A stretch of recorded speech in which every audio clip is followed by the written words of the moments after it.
Матурантите кои следеа онлайн настава годинава покажаа малку подобри резултати во однос на 2019 кога последен пат беше вршена пресметката на средната оценка. По полагањето на два екстерни предмети по скратени програми, утврдено е дека средниот успех годинава изнесува 3,61 или четворка во однос на 2019 кога беше 3,48 или тројка. Подобри резултати се постигнати по македонски јазик, математика, филозофија, германски и руски јазик, а послаби резултати матурантите постигнале по предметите албански јазик, турски јазик, естетика, француски јазик и англиски јазик. Слабиот успех за странските јазици се должи на препишувањето цели или делови од есеите, рекоа од Државниот испитен центар.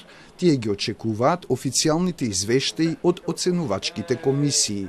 Препишувањето, копирањето на цели текстови од интернет, особено на англиски јазик, не е дозволено. И тука оценувачите беа строги во оценките. Незадоволните матуранти имаат рок до среда во 15 часот да поднесат приговори до Државниот испитен центар, а резултатите ќе бидат објавени на 12 јули.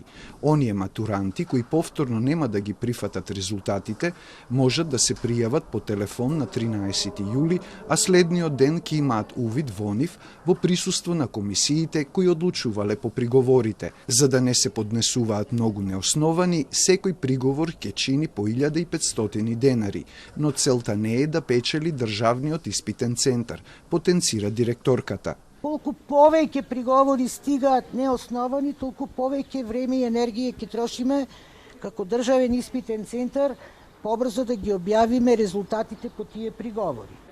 Ученици со единици од екстерните или интерните предмети, оние кои во јунскиот испитен рок биле упатени на поправен испит и не ја завршиле четвртата година од средното образование, ќе ги полагаат двата екстерни испити на 11 и 13 август.